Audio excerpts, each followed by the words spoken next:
hearing loss isn't just about a hearing loss. It's about what else it's impacting. Right. And if we go back to just the very simple terms of treating hearing loss, right? Our ears Mm. are essential for collecting sound. In very simple terms, they convert it into an electrical signal presented to the brain for interpretation, right? If the Great, brain's short and getting sweet. Yep, Yes, if the 100%. brain's not getting the correct signaling, it cannot interpret it. Or if it's not getting all the sounds, it's forgetting how to interpret. So those links, have always been there. I think it's just putting it all together now. You are so right, because I can remember my days back in clinic when you're helping somebody remediate their hearing loss. Oftentimes, as I'm sure you've discussed on many of your programs, people aren't beating down your door the second day after they notice they have a hearing loss. It takes years, right? Yeah. So when you're starting a person out on that journey and they're very used to a very different sound reality, I remember often saying, I'm sure you relate, where people would be like, it's so loud and oh, I can't get used to this. And you'd be like, it's going to take time. You haven't used these parts of your brain, right? Yeah. So you have to get them used to the sound again. So if those parts of your brain haven't been used well, it's not like they're only used for hearing. There are other functions that are being impacted in your brain. So it's all part and parcel of that idea. If you're not using something, you're losing it.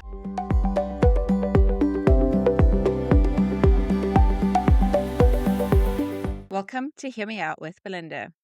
Today, joining us remotely from Winnipeg, Manitoba, is my friend and audiologist, Victoria. Welcome, Victoria. It is a real pleasure and a treat. Thanks for having me on. You're welcome. I'm really looking forward to our conversation because you have definitely been an inspiration to me during the years. You have been such your passion when you're doing training on a product or technology is just, once again, it's the only word I have is inspirational. So, yeah, let's jump in with that. How long have you been an audiologist for?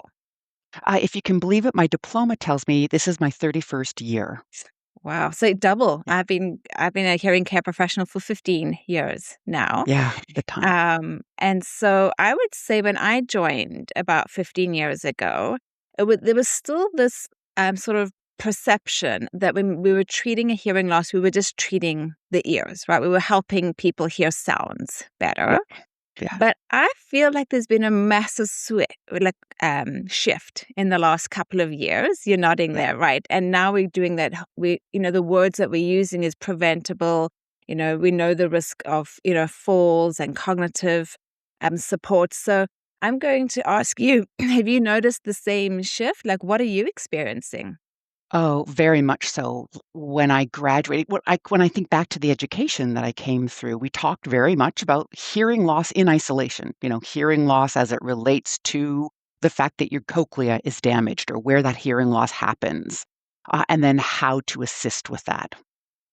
These days, we hear very much about prevalence and of other related health issues, that hearing loss isn't its own encapsulated or bubble.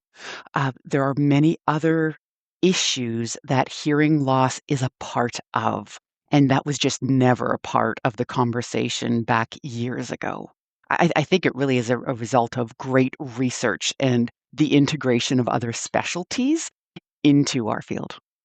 I think so too, because before, I think there was the Lancet study, which would be about 3 years ago now, which was the big Mm, dementia study, yep. which was the sort of the tip of the iceberg. And I think I saw the neuroscientist, Dr. Sarah McKay, if I have it correct, on a different podcast, actually mentioning that by treating your hearing loss in midlife, it's your biggest preventable, risk factor for dementia, which definitely sparked a lot of attention to family doctors and, individuals that were treating the hearing loss. 100%. I so agree. I think the upswing in attention from society in general on dementia, the various types of dementia. I think I've read in popular uh, news articles, etc., that dementia for our current generations is very much like cancer was in previous generations. It struck fear in their heart, as dementia does for, as we age and as our parents age. Dementia gets a lot more attention. I think possibly because there might be higher rates of it now, Mhm. better tests to identify. And so when you start to do more study into dementia, I think that that's when you first start to see the surfacing of the connection to hearing loss. Another name that you heard a lot, even before Lancet, was Frank Lynn. And his group, I think he works out of Baltimore, has done a lot, focused a lot on the connection between hearing loss and rates of dementia. So I think that just got the ball started. It kind of got it rolling as to like, well, if there's that interaction, what other types of interaction? Because we know dementia is very faceted. It's very sophisticated. When you're trying to talk about dementia, there's not just like the one thing that you're Mhm. going to be talking about. So it stands to reason that with hearing loss isn't just about a hearing loss. It's about what else it's impacting. Right.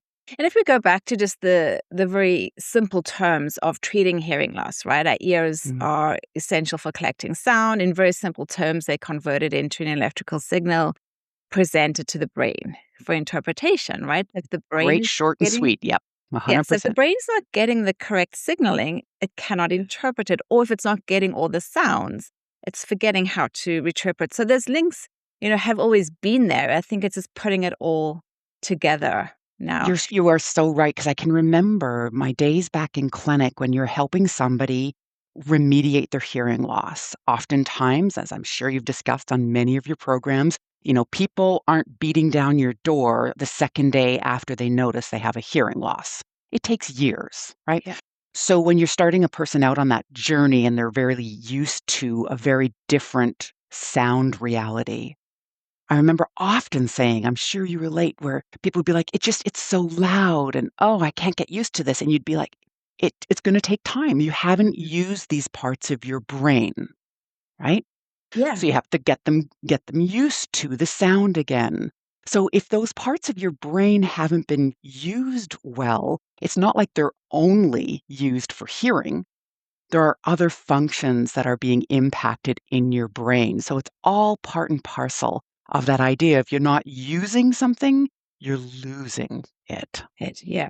And then going back to that, we call it that auditory rehabilitation part. Like I actually Yeah. like to, I also like to watch a few YouTube videos. And I was watching one recently actually on planking and how, if you're just getting into planking, don't aim for that 10-minute plank because you're going to Lord, fail, I right? can imagine, Aim, right? Yeah. right? Aim for like 10 or 20 seconds and then generally increase it. And I think it's the same principle when you're doing an auditory rehabilitation with somebody has had a long-term hearing loss and now you're just starting to treat it.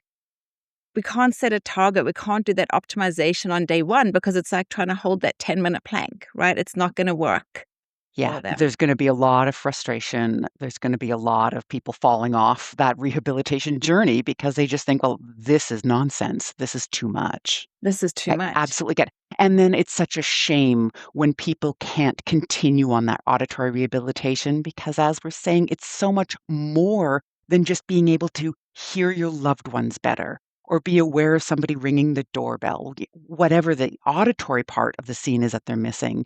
There is so much more to it that we now understand, from the dementia to falling to either even your mental and emotional health. All of that is part and parcel. Like, hearing is one part of what I like to think of as a spider web. I know not everybody loves that particular visual. It can be a Mhm. little arachnophobic for some. But when you have a hearing loss, I always think of it as like one little thread of that whole web is quivered and other parts are also responding. So that's why it's a real shame that more people aren't able to either start or even continue with better auditory health. Yeah. And I think that goes back to being a hearing care professional or a clinician, right? That's part of your job. It's not just optimizing the product, it's that person centered care. It's explaining to them, it's setting expectations, it's helping them move through their better hearing journey because everybody moves at their own pace and everybody has different sound tolerances. So it's not a, one size fits all kind of boot. I 100% concur. I also think that there are different mindsets within this within the profession about whether or not we should be talking with patients about the broader picture of hearing health, right? So not only, eh, talking about patient-centered health and patient-centered hearing care health, but I think that we've had a lot of back and forth in the profession about, is it scary to talk to a patient, or does a patient perceive it as scary if you're now also mentioning not only are you missing sounds, but this is possibly impacting other parts of your health? I don't know how you have felt about that, Belinda, or what you have also experienced with your peers. It is one because everybody wants to put you in a box and say that if you step outside that box, then it's beyond your scope. Mm, And so it is that I don't know what the word for is, but I think for myself and within my peers, we talk about in general terms, like this is what we know. So we know that by treating your hearing loss, we know that you're offering some support for your cognitive function, right? We know from yeah, research that a person who's treating their hearing loss, especially an older senior, I may have it wrong, but I think that they are 3 times less likely to have a fall than someone who's not treating their hearing loss. And of course, those falls, can lead to hospitalizations. Never mind what we know about from the dementia study, isolation, depression, and dementia links, right? So I think hearing care professionals are allowed to talk about it in general, terms. This is what we know. This is what the research says. And we're not going outside of our scope with that, but we're not going to be treating anxiety or depression. We'd be referring back to the family doctor for collaboration with the appropriate medical yeah, professional. professionals. Yeah. Yeah, there's a couple things there that really resonate in the fact that people are very cautious, right, about that idea of what their scope Mhm. of practice is. And I think because some of this is emerging, or like you say, even within the last 15 years, which might feel like a long time, but time can feels like it can move very quickly sometimes. You can just feel like, well, just yesterday this wasn't a thing I had to deal with, and today it is. So I think that abundance of caution can definitely serve us well. I do think that we now have the weight of evidence over time, very good evidence-based studies out there done from outside our own field that suggests that there are very positive aspects to treating your hearing loss that go beyond, again, just being able to hear better. And honestly, outside of us in the hearing profession, who knows that, Yeah. right? And That's who's where my talking about it? exactly, that's where my real passion comes from, is like if we're cautious and thinking like, well, I don't want to be scaremongering Mhm. somebody, then who is telling these people this message? I don't think anybody is. I think it is our prerogative. It's basically our responsibility to tell To do it. patients. But I think in truth, actually, we have to take a step back and even just look at the industry as a whole, because to me, there's a difference between that free hearing test and that Mm, complete hearing evaluation. And so a lot of people think by pushing a button when you hear the beep, you've done a hearing test. But really, that's told you nothing about how your own auditory system is working, it's how work. you interpreting sounds, how you understanding in noisy environments, right? So I Mhm. think people have to take that step back and start learning from the beginning that just pushing the button when you hear the beep, sure, it can tell you if you've maybe got a noise-induced hearing loss, or that you need to go and have that full test, but it's not really giving you much information and move forward, from there. 100%. It's so one-dimensional, right? Yeah. It's literally telling you a threshold, but Yeah. that doesn't tell you what the impact is. Gosh knows you and I have both done testing on people who, to talk with them, would say that they are struggling significantly. And you do a hearing test, and maybe there's a mild hearing loss, and occasionally there's no hearing loss. The thresholds look pretty good. Yeah. And yet, perceptually to that person, they feel like, my gosh, every day is a struggle. I'm exhausted every day. I'm withdrawing from my everyday things. So absolutely, it is very one-dimensional, and we've done, I think, ourselves a disservice by falling down this free hearing test kind of trap. It Yeah. doesn't put a lot of value beyond a piece of paper. Exactly. Yeah. And then going back to that broader scope, right, and the passion and the other things. My husband has tinnitus, and he does wear hearing aids, and I think they're well set. His Of hearing course, I'm care sure they professionals are. did a I pretty think his good job. I feel confident about that too, Belinda. But he woke up on Saturday and he was in a very bad mood because his one ear was just ringing so loud. He could not focus aside of it. Now he's had tinnitus for several years, so he knows how to deal with it. We've spoken about the box breathing and, retraining the limbic system and thinking of other things and all of that. But on Saturday, it was so loud. He was really angry about it. And he was like, "Is this it? Like, what happened?" And like, I went through all the different things. Like, did you get a good night's sleep? Are you anxious, stressed?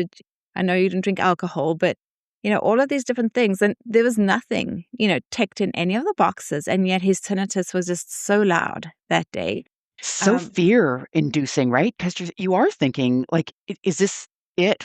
Is this now my new level of life? Tinnitus, this is what I have to experience. Exactly. So we did make some minor tweaks to the hearing aids and we upped those tinnitus maskers for him. And luckily by Sunday afternoon, things were calming down again. So that's a positive result That's a there. good news story for him, but certainly there are people that would relate to that, and they don't get the good news at the end of it. They don't get sometimes it is loud, and then we have to Yeah. once again collaborate and see how we can help, that Yeah. person. And there's Yeah. also those invisible hearing losses. Well, hearing loss is an invisible disability, but even more than that, when a person has auditory processing disorder, Yeah. and I find here in Alberta, we don't even test children for that. I'm not sure if it's the same I in. think that's pretty common, like, unless you go seeking it as a parent, I think it's very difficult to it's not one of the things that they just do in a school setting. Yeah, yeah. Which once again is quite sad because that Isn't it? child is falling behind in school and a simple, Roger device or FM device would help them hear that teaches so much better. And the education would just be so, they wouldn't be so disruptive, in Yeah. class. It's an absolute gap, even for adults, right? Even there are adults that have gone through the school system but still find themselves struggling. So I think there's always a place for that, but it's such a very narrow scope of practice for many people. They concentrate on like what the 90% that's going to be coming through their door. Yeah, So it can take time. This is where, and I'm not saying that a hearing health professional needs to be versed in all the things. They need to be the person that does the tinnitus assessments, that they need to be the person that does auditory assessments, all the things. But I think knowing the resources within your community as to yeah, where you can refer that person out to, asking the questions, having the conversations. Oh, this is a concern for you. Doing the tests. Um, Even screening tests, right? You would yeah, never make a diagnosis off of a screening test, but it certainly tells you this is a person that should go on for some further evaluation. Where can I send them? And exactly. having your network set up, I think that that's just the appropriate professional thing to do. It's what you would expect other medical practitioners to do. Absolutely. Yeah, that collaboration within the Yes. Yeah. industry for And sure. oftentimes because, not a lot of people know that hearing healthcare professionals are out there or even what we do, the onus needs to be on us, right? We need Yeah. to go out there and make those relationships with even the other hearing healthcare professionals in Winnipeg here. I don't know where you are, Belinda, in Alberta, but it feels like every second day there's a new hearing healthcare clinic being set up. And because the market gets a little crowded, they're getting more specialized. So we have one here, and this is new for Winnipeg, that's specializing more on balance and the auditory systems. So just even Okay. knowing that as a hearing health care professional, knowing that we could refer to that person, that's huge. That's amazing. Yeah. I really like that. I'm going to go back to a little bit of the technology and a Mhm. hearing aid now. And Yeah, I definitely think, I mean, we know that they obviously help amplify sounds and that we spoke about tinnitus maskers. But I sure. think they're also becoming more multi-purpose Yeah. devices. There are definitely some of the manufacturers are branching off into doing balance and a few other things. Is there anything you can talk about today? Oh, 1,000%, especially when you're dealing with hearing aids that have apps. I mean, let's face it, I recently got a new dishwasher. It runs on an app. Everything has an app to it. And sometimes you might wonder about the value of the app, but in the world of hearing aids, apps can have a ton of value. So you can purchase hearing aids today. It's a very specific manufacturer. Starkey happens to be this manufacturer that spends a lot of time focusing and working with the hearing loss and what else. They they do a great job on the hearing aids, as all manufacturers do, and then they take a special focus out on the "and what else" portion. So there are other hearing aids that certainly have apps that can help you track your steps. And certainly the Starkey hearing aids do that. But what's special about their apps is that they also help with the balance and the fall portion of it. And that is huge because, as I think you mentioned earlier in the conversation, falls are a huge issue for people as we age. It's it's it's certainly exacerbated by the balance sorry, by hearing loss. If you Mhm. have a hearing loss, you are even more likely to fall. With every 10 dB of loss, your likelihood of falling increases like 3 times, I think, at that point. So, it's no I just lost my frame of thought for my train of thought for a second, that's alright. So, about the balance and the hear a and falling and how prevalent it is in the population. And so they actually have both fall detection, so if you're using their hearing aids and you have the feature turned on their app, it will notify your loved ones, up to 3 contacts, if you have fallen. It sends a message to their phone. Mm. Um, the other part is that it can actually help train you on your balance. Like all things in life, y you don't have to, like, accept that your balance declines. You can actually improve your balance. This is a worldwide initiative started by the, Centers for Disease Control back in 2012. They started to recognize what a problem falling was for people who are aging. So they started to figure out, like, first of all, how could they assess fall risk? And that's something that the app does for you. They can assess your fall risk. And then you can also just work on your balance ability through the app. So it's not just tracking when you've already fallen, it's that idea of preventative, which you've mentioned earlier as well. Falling, I think everybody knows somebody who's fallen, certainly within the people that you see in clinic and even Yeah. just personally. It's that prevalent that falling is so common. And yet, what I always say about falling is nobody plans on falling, right? No. Everybody's like, oh, I don't need that thing. I don't need the feature. I don't need a fall alert because I'm not going to fall. Well, neither are any of the people that just fell. They weren't planning on falling that day, right? Yeah.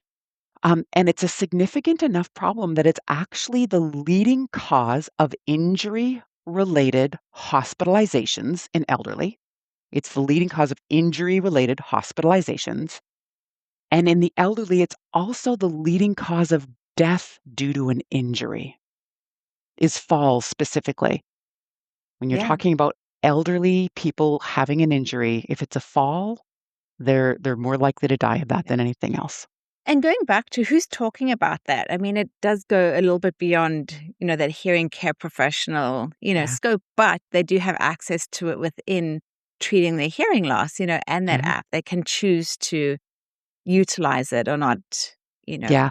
And I think it's incumbent upon us because the factor of layering in the hearing loss, people just as they age, even you remove hearing loss from the equation, they are still more likely to fall because of changes within the balance system, etc. So you can still work on your balance regardless of whether you have a hearing loss or not. It's still important. But when you layer in the hearing loss complication, that makes you even more likely to fall. And we have very good evidence from studies that have been done that if you remove the hearing loss factor, in other words, if you wear hearing aids, you go back to the baseline amount of falls, meaning that we don't remove falling from that person's risk factors. It just Okay. means that they're no more likely to fall than their age matched well hearing peer. Yeah. Yeah. That Yeah. makes sense. Yeah. Yeah. Thank you. Well, I think that this is a very exciting time to actually be a hearing care Ah, professional. unbelievable. It can be an overwhelming time too, right? With lots of choices and opportunity. It can feel overwhelming, I think. I think it can feel very overwhelming, but I think it's a really exciting time for younger hearing care professionals coming into the market.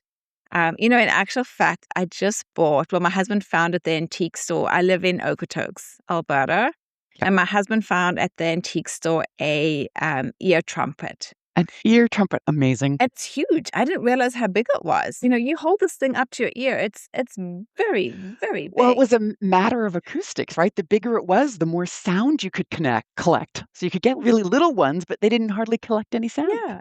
And according to the person who sold it to him, at the antique store, she said the provenance goes back to around, the 1800s sometime. Yeah. And obviously, hearing aids have changed a lot since that big ear horn. But I'm really excited to think, what's coming next, right? Oh, With AI, with these little computer chips, like the yeah. balance, like what's coming next for us? Yeah.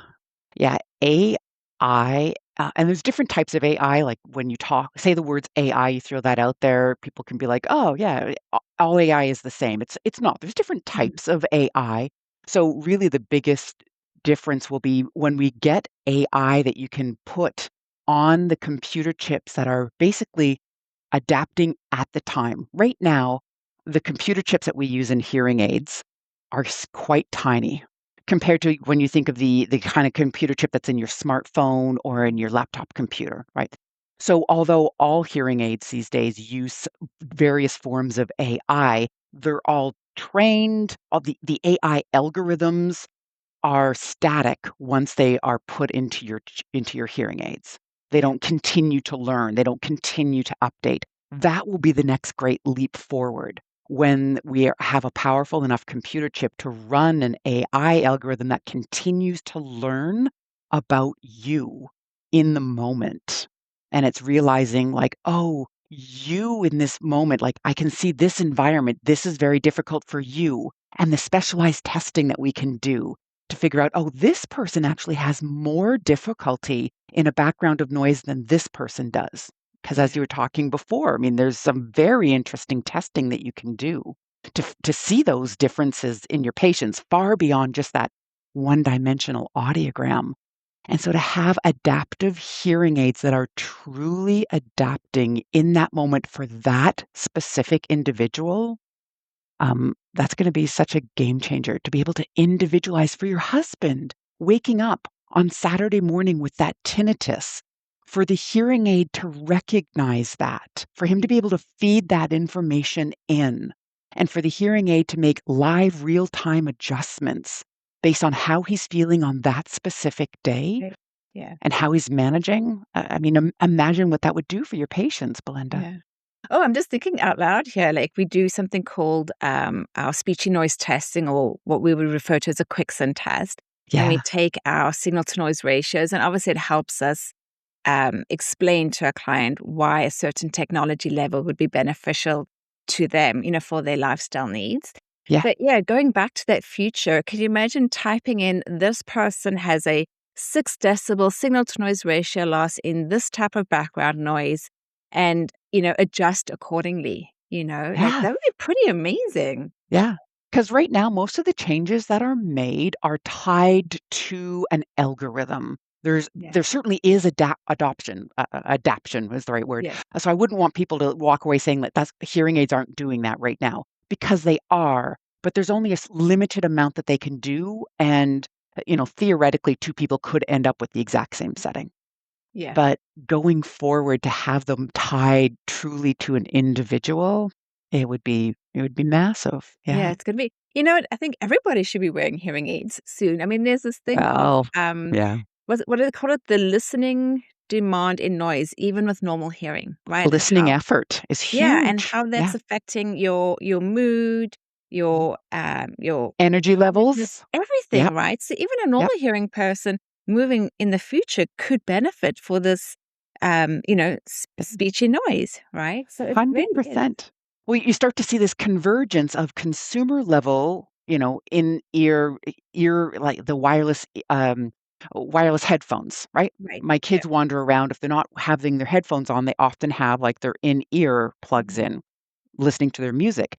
Well, how is that a lot different from hearing aids that are in the ear, right? Exactly. Yeah. So if you could embed, and some people would even say, kind of that's what Apple earphones are doing for you right now, but not to a great degree. I think that manufacturers have often dreamed of, hearing aid manufacturers specifically, like, what if we made hearing aids that were so great that people with normal hearing would want them?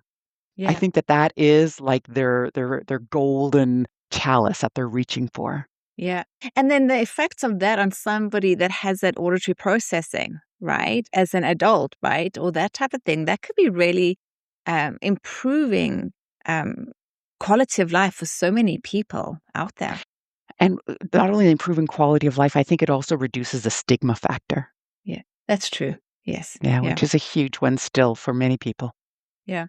Victoria, I think you and I could sit and chat for ages about it because it is such an exciting time. And like I said, you inspire me. Your passion is just amazing. So thank you for Oh, you're everything. very kind, and I am inspired by the fact that you can put together a podcast on the regular. I'm a podcast lover. I know it takes a lot of energy and organization. So my hats are off to you, Belinda. Well, thank you so much. Is there anything else you wanted to mention on the show before we end off today? Just that if you are in the hearing care industry and this is something that you hadn't really thought of before, I really encourage you to get some peers together to figure out, like, how do you want to address this? I think you could be more to your patients than just the person that allows them to hear their tea kettle better. You Yeah, could be so much more. so much more. Yeah. Go back to that person-centered care and collaboration Yes. within your Yeah. community. 1,000%. So thank you for Yeah. spreading that message and helping me spread that message, Belinda. I really appreciate it. You're more than welcome. This was so much fun. We may have to book a follow-up in a few months as well. See where we You'll head. know where to find me here in Winnipeg. Sounds good. Thanks Thank you. again, Victoria. Bye bye.